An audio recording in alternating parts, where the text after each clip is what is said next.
اللہم صلی علی محمد و آل محمد۔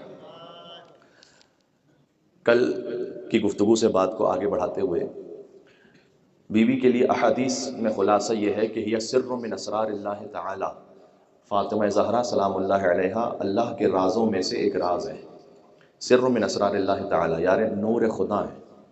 نور خدا اللہ سبحانہ وتعالیٰ نے سورہ نور کی آیت نمبر 35 اور 36 میں اس نور کے بارے میں جو بیان فرمایا ہے، اس نور سے مراد بی بی فاطمہ سلام اللہ علیہا۔ میں بھی حدیث عرض کرتا ہوں آپ کی خدمت میں، بہت ہی سمبولک آیت ہے، ذرا غور کیجئے گا۔ ارشاد ہے اللہ نور السماوات والارض، اللہ ہے جو زمین و آسمان کا نور ہے، یعنی اس کائنات کی ساری روشنیاں، ساری حیات اللہ سبحانہ وتعالیٰ کی وجہ سے، واجب الوجود ہے، بے نیاز ہے، غنی علی الاطلاق ہے۔ اللہ نور السماوات والارض مثل نورہ کمشکاۃ، اس کے نور کی مثل ہے۔ غور کیجئے گا، اللہ کی کوئی مثال نہیں ہے لیکن اللہ کی مثل ہے۔ فرق ہے، عربی زبان کے دو لفظ ہیں، ایک ہے مثل، ایک ہے مثل۔ مثل کہتے ہیں ذات میں اس جیسا ہونا، لیس کمثلہ شیء، اللہ کی ذات جیسا کوئی نہیں ہے، وہ بسیط ہے، واجب الوجود ہے، مرکب نہیں ہے۔ لیکن مثل کہتے ہیں صفات میں اس جیسا ہونا۔ اللہ کی مثل ہے کیونکہ اللہ نے خود قرآن میں کہا مثل و نور ہی، یہ عربی کی لطافت ہے کہ مثل کہیے ترجمہ کچھ اور ہے، مثل کہیے ترجمہ کچھ اور ہے۔ تو اللہ کی مثل کوئی نہیں ہے، اللہ کی مثل لیکن ہے، ذات میں اس جیسا نہیں، لیکن اللہ نے اپنی صفات کیا کسی کو عطا فرمائی ہے؟ بالکل عطا فرمائی۔ کل ہی تو میں نے آپ کے سامنے سلسلہ پورا پڑھا ہے کہ وہ محمود تھا تو انہیں محمد بنایا۔ یہ کیا ہے؟ یہ اپنی صفات کا مظہر بنانا ہے نا۔ وہ اعلیٰ تھا تو انہیں علی بنایا، وہ فاطر السماوات والارض تھا تو انہیں فاطمہ زہرا بنایا۔ یہ صفت کا مظہر بنانا ہے۔ وہ محسن تھا انہیں حسن بنایا، وہ حسین تھا انہیں محسن تھا انہیں حسن بنایا، وہ قدیم الاحسان تھا انہیں حسین بنایا۔ وہ معبود تھا انہیں زین العابدین بنایا، وہ عالم الغیب و شہادہ تھا انہیں باقر العلوم بنایا، وہ صادق الوعد تھا انہیں جعفر صادق بنایا، وہ کاظم الغیظ تھا موسی کاظم بنایا، اسے رضا پسند تھی علی رضا بنایا، اسے تقوی محبوب تھا محمد تقی بنایا، نقی مزاج تھا علی النقی بنایا، اسکرانہ شان کا حامل تھا حسن عسکری بنایا، خود غائب تھا لہذا اپنی آخر حجت کو پردہ غیبت میں رکھا۔ غور کیجئے گا، یہاں ایک بات عرض کر دوں، یہاں سے ہم کچھ لے کے جائیں انشاءاللہ زیارت کے سفر سے۔ اس میں ایک بڑی اہم بات ہے، بہت خلاصتاً ایک بات ہے لیکن پوری زندگی پر محیط ہے۔ مومنین کہتے ہیں کہ مولانا صاحب کیا کریں یہاں سے کوئی تبدیلی آئے، کچھ لے کے جائیں اپنے پاس، روحانی طور پر بہتر ہو کے جائیں۔ اس کا معیار کیا ہے، پیمانہ کیا ہے؟ ایک مثال ہے جو میں اس وقت شہادت کا دن ہے تو بہت زیادہ اس تفصیل میں تو نہیں جانا چاہتا، لیکن آپ بہت سی پروڈکٹس کو استعمال کرتے ہیں تو اس پہ لکھا ہوتا ہے کہ استعمال سے پہلے اور استعمال کے بعد۔ تو آپ اپنے آپ میں ذرا دیکھیے گا کہ زیارت سے پہلے اور زیارت کے بعد دو تصویروں میں کوئی فرق ہے یا ویسے ہی سیم ہے، ایک ہی طرح ہے؟ اور اس فرق کی علامت کیا ہے؟ اس فرق کی علامت ہے تخلقوا باخلاق اللہ، خدا کے اخلاق تم اپنانے کی کوشش کرو۔ جیسے اہل بیت علیہ السلام کامل ترین ہے اس کی صفات کے مظہر میں ہونے میں، ہم سے بھی تقاضا کیا گیا ہے کہ اللہ کی صفت اپنانے کی کوشش کرو۔ یعنی کیا؟ وہ صفت کی جو بندوں میں ممکن ہے۔ میں آپ سے سوال کرتا ہوں، خدا عیب چھپانے والا ہے یا عیب ظاہر کرنے والا ہے دوسروں کے؟ وہ عیب چھپانے والا ہے، تو وہ ستار العیوب ہے، تو اللہ ہم سے چاہ رہا ہے کہ تم بھی عیب چھپانے والے بن جاؤ۔ یہ ہے اللہ کی صفت کا مظہر ہو جاتا۔ جب کسی کی کوئی بات پتہ چلے تو فوراً واٹس ایپ پہ فارورڈ نہ کرو، چھپا کے رکھو۔ آپ نے اللہ کی خاطر کسی کا ایک عیب دنیا میں چھپایا، اللہ 70 عیوب آپ کی قیامت میں چھپائے گا۔ بات واضح ہو رہی ہے؟ خدا رزق بانٹنے والا ہے یا رزق روک کے رکھنے والا ہے؟ بانٹنے والا ہے۔ تو جو اللہ تمہیں دے رہا ہے، اللہ کہہ رہا ہے بانٹنے والے بن جاؤ۔ یہ ہے خدا کی صفت کا مظہر ہونا۔ یہی مطلب ہے قربتاً اللہ کا۔ قربتاً اللہ کا مطلب کیا ہے؟ ایک ہے فقہی مطلب قربتاً اللہ کا۔ فقہی مطلب قربتاً اللہ کا یہ ہے کہ آپ نے اللہ کے حکم کی بجاوری پر نماز پڑھی ہے، کسی کو دکھانے کے لیے نہیں پڑھی ہے، قربتاً اللہ، اللہ کی قربت کے لیے۔ اس کا ایک عرفانی پہلو ہے، اور عرفانی پہلو قربتاً اللہ کا یہ ہے کہ مجھے پتہ کیسے چلے کہ میں اللہ سے قریب ہوا کہ نہیں ہوا۔ کوئی ڈسٹنس تھوڑی ہے فزیکل کہ کوئی پیرامیٹر ہو کہ اچھا میں اللہ سے 2 کلومیٹر قریب ہو گیا تو 4 کلومیٹر اور قریب ہو گیا۔ تو اس کا پیمانہ یہ ہے کہ میں یہ دیکھتا جاؤں کہ اللہ کی صفت کا کتنا مظہر بنتا جا رہا ہوں، اتنا اللہ سے قریب ہوتا جا رہا ہوں۔ بات واضح ہو رہی؟ وہ ارحم الراحمین ہے یا نہیں؟ تو آپ بھی رحم کرنے والے بن جائیں۔ وہ ستار العیوب ہے، آپ عیب چھپانے والے بن جائیں۔ وہ رزاق متین ہے، آپ تقسیم کرنے والے بن جائیں۔ یہ اللہ کے نور کا ایک شائبہ، ایک چھوٹی سی جھلک اللہ سبحانہ و تعالیٰ اپنے بندوں کو عطا کرتا ہے۔ اس کا جو کامل اظہار ہے وہ اہل بیت میں ہے۔ اللہ نور السماوات والارض مثل نورہ کمشکاۃ، اس کے نور کی مثل ہے ایک مشکات۔ مشکات کہتے ہیں طاق، چراغ رکھنے کی جگہ کو، ٹھیک ہے؟ جہاں چراغ رکھا جاتا ہے اس کو طاق کہتے ہیں۔ مثل نورہ کمشکاۃ فیہا مصباح، اس طاق میں ایک چراغ رکھا ہوا ہے۔ المصباح فی زجاجۃ، اور وہ چراغ بھی ایک فانوس میں۔ کانہا کوکب درری، اور وہ اتنا روشن ہے کہ جیسے ایک روشنی دینے والا ستارہ ہو جس کی روشنی سب سے زیادہ ہو. کوکب درری یوقد من شجرۃ مبارکۃ زیتونۃ لا شرقیۃ ولا غربیہ، اور وہ چراغ روشن ہے ایک شجرہ مبارکہ سے کہ جو نہ مشرقی ہے نہ مغربی ہے، نہ ایسٹرن ہے نہ ویسٹرن ہے، بلکہ صراط مستقیم پر ہے. یکاد زیتھا یضیء، اور وہ ہمیشہ اپنی روشنی دیتا رہے گا. ولو لم تمسس نار، چاہے تم اسے روشن نہ بھی ہونے دو. جو حدیث میں آیا ہے چاہے تو میں نے حق کی خلافت نہ بھی دو تب بھی اپنا علم تمہیں نوازتے رہیں گے، روکیں گے نہیں. ہے علی کے پاس آؤ گے علی عطا کریں گے. یہ جو لوگ کہتے ہیں آج کل ایام فاطمیہ کے سلسلے میں ایک بات یہ بھی کہہ دوں، بعض لوگ یہ کہتے ہیں کہ جب مولا علی علیہ السلام نے انہیں مشورہ دیا تھا تو آپ کو کیا تکلیف ہو رہی ہے کہ آپ انہیں لعنت بھیج رہے ہیں. مولا علی علیہ السلام کے پاس وہ آتے تھے مشورہ لینے کے لیے، تو مولا علی نے تو مشورہ دیا تھا، تو اس کا مطلب یہ ہے کہ مولا علی کے اور ان کے تعلقات تو اچھے تھے، تو آپ کو کیا تکلیف ہے. یہ بسا اوقات اغیار کی طرف سے بھی کہا جاتا ہے، کچھ دبے لفظوں میں اپنوں کی طرف سے بھی کہا جاتا ہے. اس کی سادہ سی بات ہے، اللہ تعالیٰ فرعون کو رزق دے رہا تھا یا نہیں دے رہا تھا؟ دے رہا تھا. تو اس کا مطلب یہ ہے کہ اللہ اور فرعون کے تعلقات بڑے اچھے تھے. تو اللہ تعالیٰ کیوں فرعون کو رزق دے رہا تھا جبکہ فرعون نے خدائی کا دعویٰ کیا تھا؟ یہ ربوبیت کے منصب کے خلاف ہے کہ اللہ کسی سے رزق روک لے. اللہ تعالیٰ فرعون کو بھی دے گا، موسیٰ علیہ السلام کو بھی رزق عطا کرے گا، وہ نمرود کو بھی دے گا، ابراہیم علیہ السلام کو بھی رزق عطا کرے گا. دنیا کا معاملہ وہ ہے ہی نہیں کہ اللہ تعالیٰ نے کافروں سے روک کے رکھی ہو، نہ. اس کا مطلب یہ نہیں ہے کہ اللہ تعالیٰ نے فرعون کے اس عقیدے کو یا فرعون کے دعوے کو قبول کر لیا. بات واضح ہو رہی ہے. امیر المومنین کی امامت کے منصب کی شان کے مطابق ہے کہ اگر کوئی غیر بلکہ دشمن بھی آئے سوال پوچھنے کے لیے تو اسے رد نہ کرے، جواب دیں علی. اس لیے کہ امام رضا علیہ السلام نے فرمایا کہ اللہ نے کوئی حجت ایسی خلق ہی نہیں کی کہ تم مجھ سے سوال کرو اور جواب میں کہ لا ادری، مجھے نہیں معلوم. وہ حجت ہی نہیں. پھر اس سے یہ طے نہ کیجیے گا آپ کے یہ تعلقات بالکل ٹھیک تھے. جیسے اللہ تعالیٰ اپنے رزق کو بند نہیں کرتا، علی نے کبھی اپنے علم کو بند نہیں کیا، عطا کیا. بات واضح ہو رہی ہے. لہذا مثل نورہ کمشکات فیہا مصباح، اللہ کے نور کی مثل ہے ایک طاق میں ایک چراغ رکھا ہوا. یہ طاق کیا ہے؟ وہ چراغ کون سا ہے؟ اس چراغ کی کون سی روشنی ہے؟ آئیے حدیث امام جعفر صادق علیہ السلام پر ایک مل کے صلوات بھیجیے گا. محمد و آل محمد پر اللہم صلی علی محمد و آل محمد. اے میرے ساتھ امام نے فرمایا المشکات یا فاطمہ، جہاں نور الہی رکھا جائے اس جگہ کا نام فاطمہ زہرا ہے. یہ ترجمہ ہے فاطمہ تو و ابوہا و بعلہا و بنوہا. بات واضح ہو رہی ہے.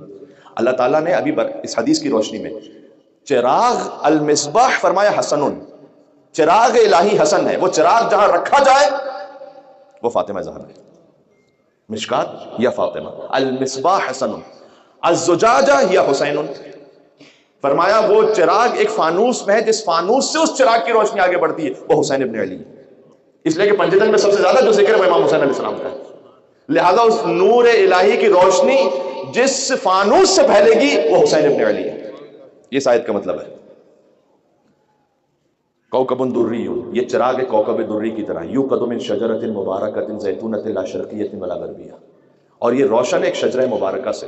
حدیث میں یہ شجرہ ابراہیمی ہے، حضرت ابراہیم علیہ السلام کی نسل میں سے. سبحان اللہ. یکاد زیتھا یضیء ولو لم تمسس نار، یہ اپنا علم تمہیں عطا کرتے رہیں گے چاہے تم انہیں روشن نہ بھی ہونے یا خلافت نہ بھی دو تب بھی عطا کرتے رہیں گے. کیوں؟ نور علی نور، ایک نور کے اوپر دوسرا نور آتا رہے گا، ایک امام کے بعد دوسرا امام آتا رہے گا.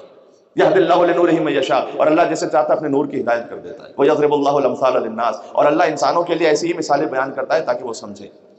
اور اگلی آیت میں فرمایا، جس کے بعد میں جا رہا ہوں منزل مصائب پر، اگلی آیت میں فرمایا کہ فی بیوت اذن اللہ ان ترفع ویذکر فیہا اسمہ. اس نور کو دیکھنا چاہتے ہو؟ وہ نور کہاں ہے؟ وہ نور فی بیوت، کچھ گھر ایسے ہیں کہ جن کے ذکر کو بلند کرنے کا اللہ سبحانہ و تعالیٰ نے حکم دیا ہے. فی بیوت اذن اللہ ان ترفع ویذکر فیہا اسمہ. اس نور کی جو مثل ہے وہ کچھ گھروں میں ہے. اس کا مطلب کیا ہے کہ بیت اللہ کے علاوہ بھی کچھ گھر ایسے کہ جن کی تعظیم کا اللہ نے حکم دیا ہے. بیوت اذن اللہ ان ترفع ویذکر فیہا اسمہ. اس کی ایک پہچان ہے، یسبح لہ فیہا بالغدو والآصال. یہ گھر وہ ہیں جن میں صبح اور شام اللہ کی تسبیح پڑھی جاتی ہے. نماز کے بعد کی تسبیح آپ کو کس گھر سے ملی ہے؟ بات واضح ہو رہی ہے میرے ساتھ ہیں؟ نماز کے بعد کی تسبیح کہاں سے، کس نے سکھائی آپ کو، کس کے نام سے منسوب ہے؟ یہ اہل بیت علیہ السلام کی شان آپ دیکھیے گا. آپ اللہ کا ذکر کریں، تسبیح فاطمہ زہرا ہے. اللہ کا ذکر ہے وہ تسبیح فاطمہ زہرا ہے. نماز جعفر طیار میں سبحان اللہ والحمدللہ ولا الہ الا اللہ واللہ اکبر 300 مرتبہ پڑھیں، ہے نماز جعفر طیار. یعنی آپ آئیے اہل بیت کے پاس، اہل بیت آپ کو خدا تک پہنچا دیں گے. بات واضح ہو رہی ہے. اور یہ تسبیح وہ ہے کہ جو امام نے فرمایا میرے پاس وقت نہیں کہ میں ایک ایک عربی سناؤں اس کے بعد ترجمہ سنا، لہٰذا میں جلدی جلدی آپ کی خدمت میں عرض کرتا ہوں. امام نے فرمایا، مستدرک الوسائل کی روایت ہے کہ جیسے ہم اپنے بچوں کو فرض نماز سکھلاتے ہیں ویسے ہی اپنی دادی فاطمہ زہرا کی تسبیح سکھاتے ہیں.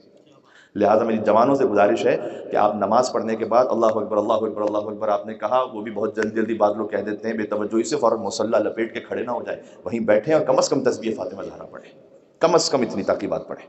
یہ جو امام نے فرمایا کہ ذکر میں 100 کے برابر ہے اور نامہ اعمال میں 1000 کے برابر ہے. یہ بی بی کا تحفہ ہے آپ کو. ذکر میں 100 کے برابر، نامہ اعمال میں 1000 کے برابر. سورہ جمعہ، کل نماز جمعہ کا دن گزرا ہے، یعنی روز جمعہ کل گزرا، تو سورہ جمعہ کی آیت کیا ہے کہ فَإِذَا قُضِيَتِ الصَّلَاةُ فَانتَشِرُوا فِي الْأَرْضِ وَابْتَغُوا مِن فَضْلِ اللَّهِ. جب تم نماز مکمل کر لو تو زمین میں پھیل جاؤ اور اللہ کا رزق تلاش کرو. کتنی خوبصورت بلیغ تعبیر ہے. یہاں سے کچھ چیزیں سیکھ کے جائیں میں اور آپ. وَابْتَغُوا مِن فَضْلِ اللَّهِ. اللہ کہتا ہے وَانتَشِرُوا فِي الْأَرْضِ، پہلے محنت کرو، کماؤ، روزگار کماؤ. یعنی اللہ تعالیٰ کو سست اور کاہل مومن پسند نہیں ہے. جاؤ محنت کرو، وَابْتَغُوا مِن فَضْلِ اللَّهِ. لیکن اس محنت کے بعد کچھ حاصل ہو جائے تو اسے اپنی محنت کا کمال نہ سمجھنا، فضل خداوندی سمجھنا. فضل خداوندی ہے وہ. وَاذْكُرُوا اللَّهَ كَثِيرًا، اور کہا اللہ کا ذکر کثیر کرو. یہ آگے آیت ہے، اللہ کا ذکر کثیر. اللہ کہہ رہا ہے میرا بہت زیادہ ذکر کرو. کتنا زیادہ ذکر کریں؟ 1000 مرتبہ تسبیح پڑھیں، 10,000 مرتبہ اما یجیب پڑھیں، کتنی مرتبہ کریں گے تو اللہ کا ذکر کثیر ہو جائے گا. امام حسن عسکری علیہ السلام سے پوچھا گیا کہ مولا یہاں ذکر کثیر کیا ہے؟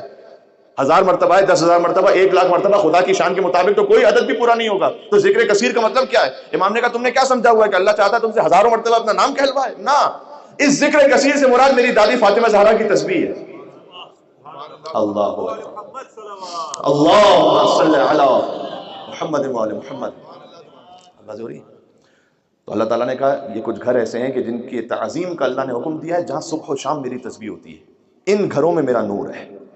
جب یہ آیت نازل ہوئی، جنہیں تسلی ملتی ہے ان کتابوں سے کہ جو اہل بیت کے ماننے والوں کے علاوہ دوسروں نے لکھی ہوئی ہیں، ان کی کتاب سے ریفرنس دے دیتا ہوں. شواہد التنزیل، عبید اللہ بن عبداللہ حسکانی حنفی کی کتاب، جلد نمبر 1 صفحہ نمبر 533. اتنا پریسائز اس لیے کہہ رہا ہوں کہ ریکارڈ ہو رہا ہے، بعد میں چیک کر لیجیے گا، اور جو مومنین دیکھ رہے ہیں اسے. ٹھیک ہے.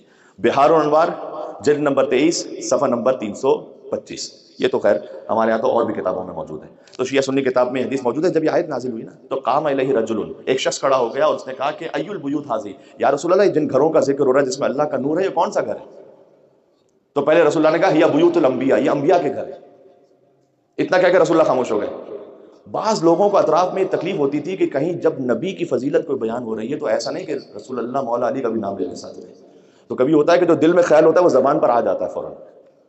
تو فقام الیہ فلان، ایک فلاں صاحب اٹھے. کتاب میں تو نام لکھا ہوا ہے، میں یہاں نام مجلس کے تقدس کی وجہ سے نہیں لے رہا ہوں. تو ایک صاحب اٹھے اور انہوں نے کہا یا رسول اللہ ھذا البیت میں نا، یہ جو آپ نے کہا کہ انبیاء کے گھر ہیں جن میں نور خدا ہے، تو کیا یہ گھر بھی انہی میں سے؟ وہ اشارہ الی بیت علی و فاطمہ، اور انہوں نے اشارہ کیا علی اور زہرا کے گھر کی طرف کہ کیا یہ گھر بھی انہی انبیاء کے گھر جیسا ہے؟ خدا کی قسم رسول اللہ نے یہ نہیں فرمایا کہ ان جیسا ہے، بلکہ زبان وما ينطق عن الهوى ان هو الا وحی یوحی سے جملہ صادر ہوا کہ نعم من افضلها، یہ گھر ان جیسا نہیں ہے، تمام انبیاء میں افضل ترین گھر ہی علی ابن ابی طالب کا.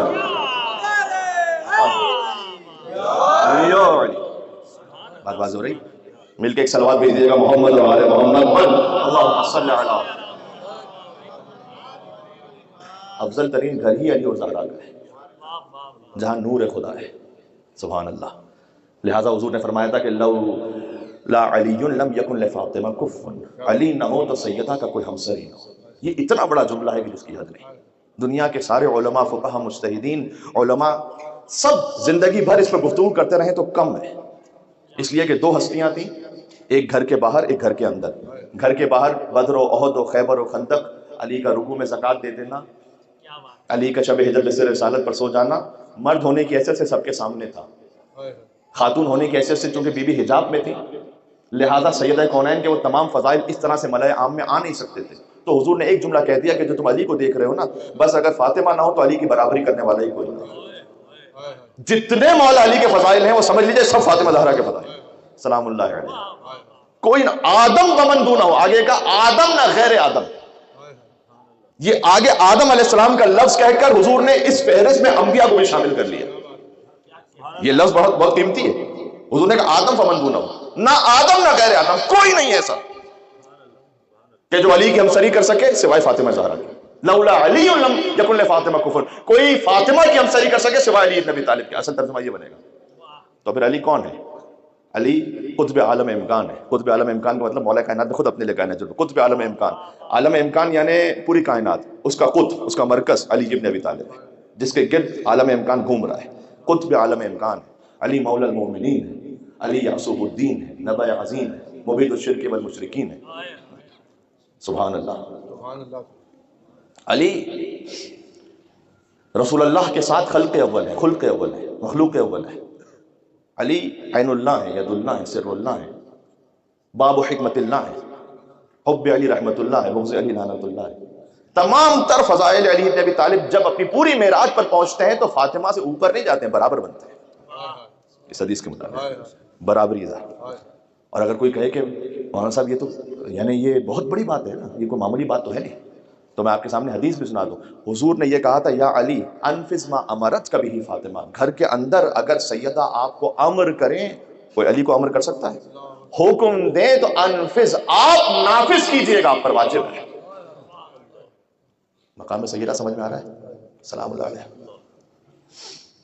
بس عزیزوں، اس لیے بقول شاعر میں آپ کے سامنے 4 مصرے پڑھتا ہوں، اس کے بعد مزید مسائل پہ جاتا ہوں. ہے علی اور بھی کردار میں حیدر کے سوا. کیا مطلب اس کا؟ مولا امام زمانہ اپنے زمانے کے حیدر ہے نا.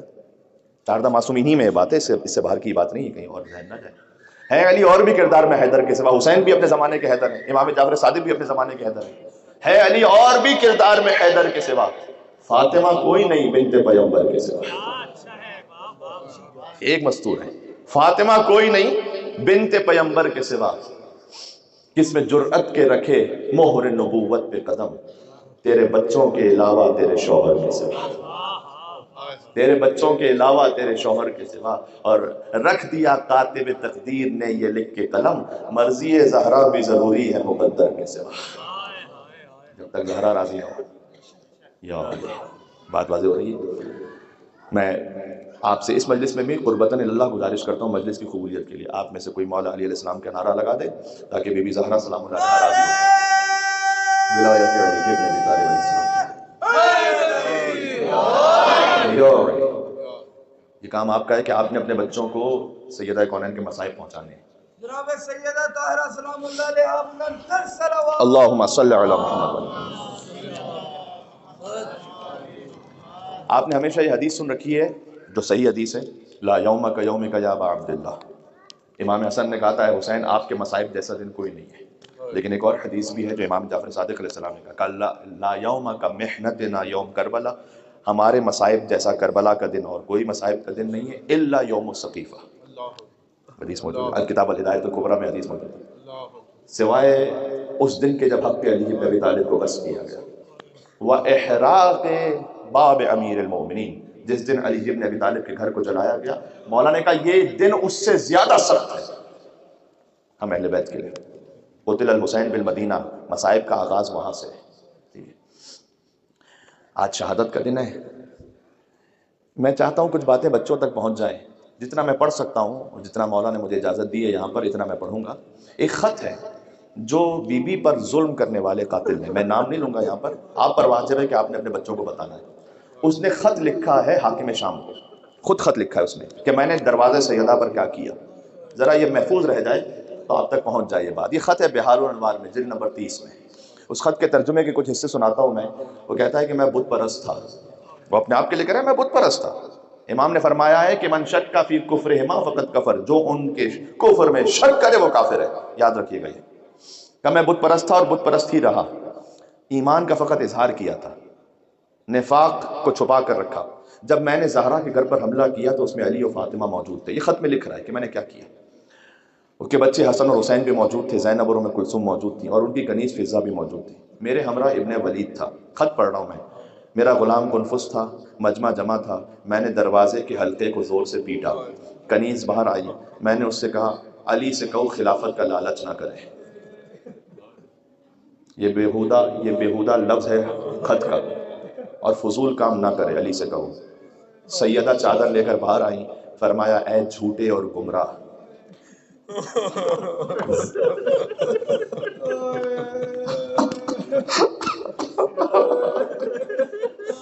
اے جھوٹے اور گمراہ، مجھے تو سمجھ میں نہیں آتا کہ جو اپنے آپ کو شیعہ بھی کہتا ہے اور اس شخص کے لیے ذرہ برابر نرم گوشہ رکھ سکتا ہے اپنے دل میں، وہ قیامت میں فاطمہ زہرا کو کیا جواب دے گا؟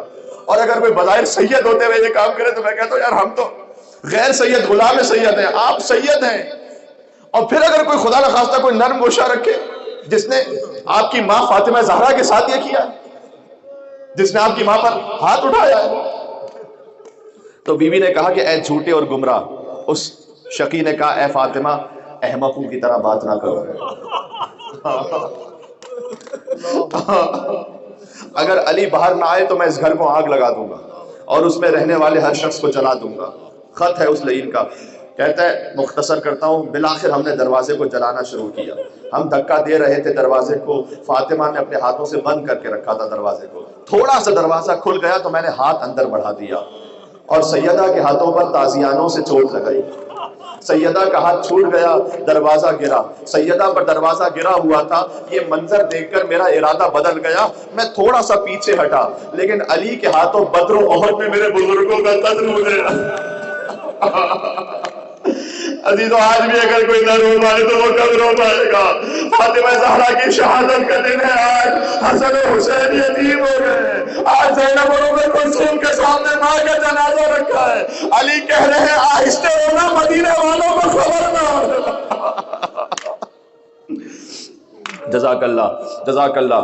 کہتا ہے کہ میرے بزرگوں کا قتل مجھے یاد آیا، میں آگے بڑھا اور میں نے لات ماری دروازے پر، زہرا پشتے در پر تھیں، اب پیچھے ہے دیوار، درمیان میں ہے بی بی، آگے ہے دروازہ، میخیں لگی ہوئی تھی دروازے پر، ایسا میں نے پیس دیا اس دروازے کو۔ آیت اللہ سید ابوالحسن اصفہانی نے مرثیہ لکھا ہے کہ ایک میخ تھی کہ جو دروازے میں تھی، پھر وہ کہتے ہیں کہ سلسل رہا خزینت و اسراری، مجھ سے کیا پوچھتے ہو وہ میخ کہاں پیوست ہوئی؟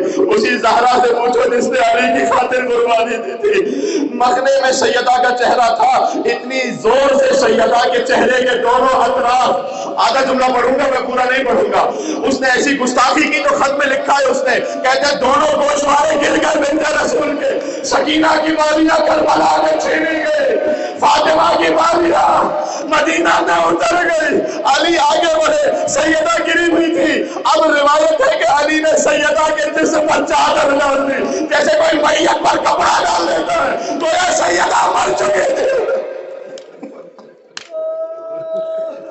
یا اللہ یا اللہ، سیدہ کا درد حمل شدید ہو چکا تھا، محسن شہید ہو چکے تھے، بس قیامت میں ایک وقت آئے گا کہ جب بی بی محسن کا لاشا لے کر آئیں گی، ایک طرف خدیجۃ الکبریٰ ہوں گی اور ایک طرف بی بی فاطمہ ہوں گی، اور بی بی فاطمہ آگے بڑھ کے کہیں گی پروردگار آج تو میرے اور حسین کے قاتلوں کے درمیان انصاف کر دے، میں چاہتی ہوں کہ اپنے بچوں کے قاتلوں کا بدلہ لوں۔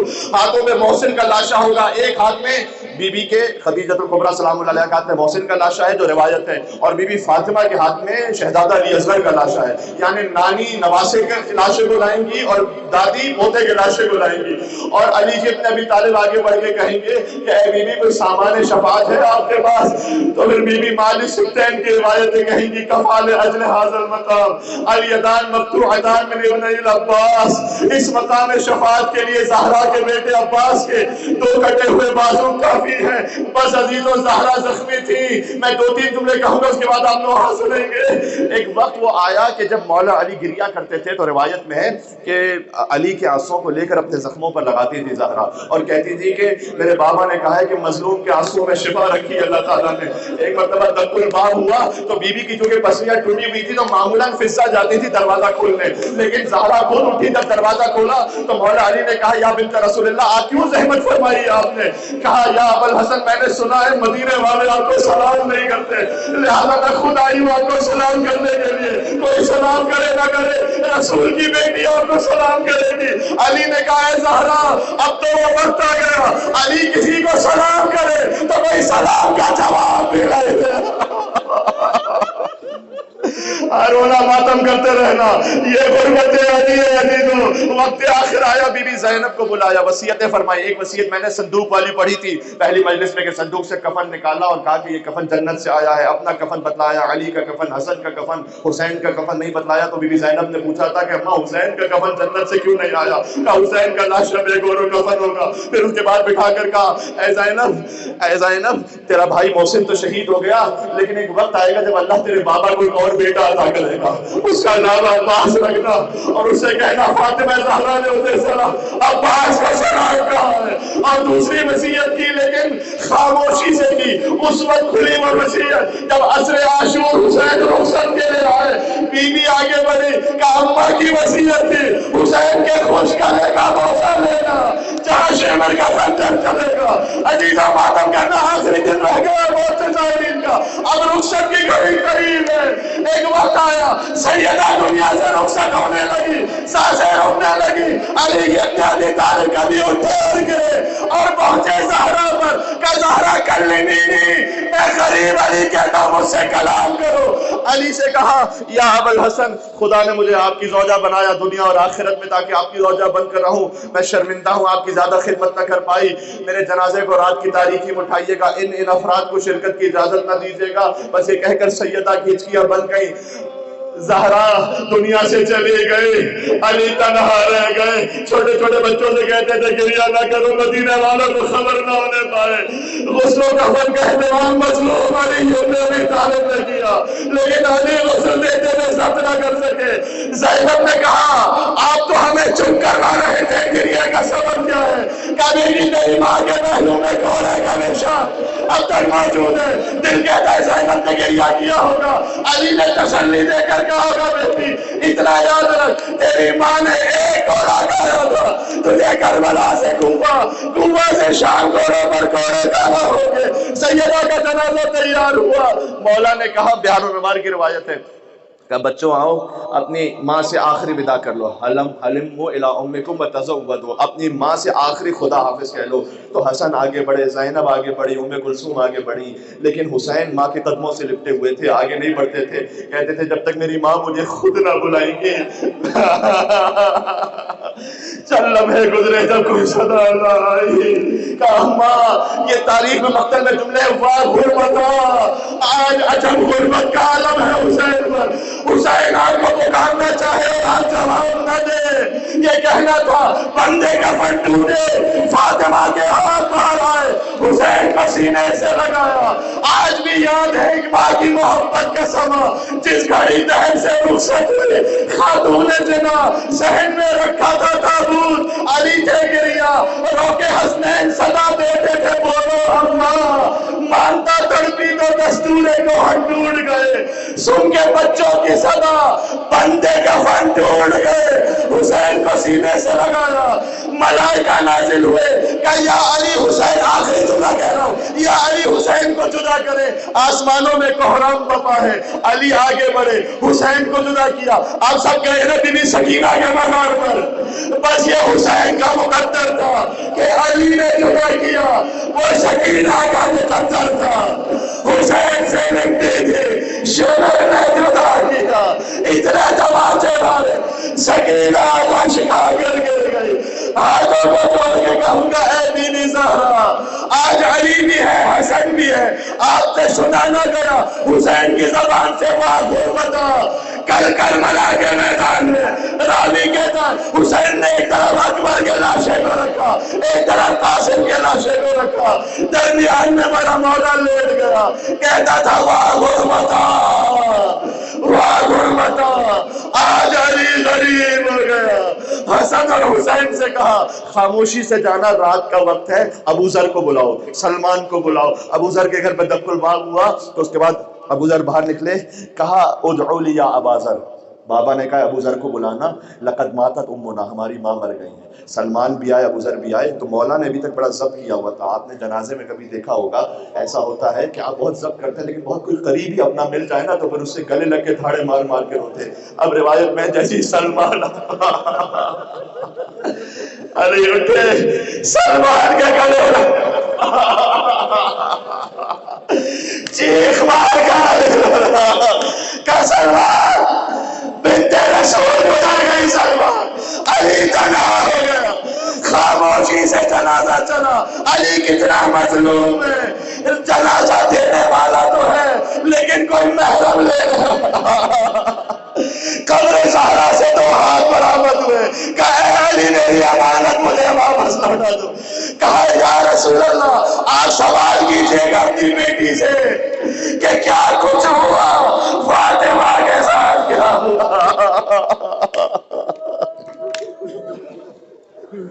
یا زہرا یا زہرا یا حسین یا حسین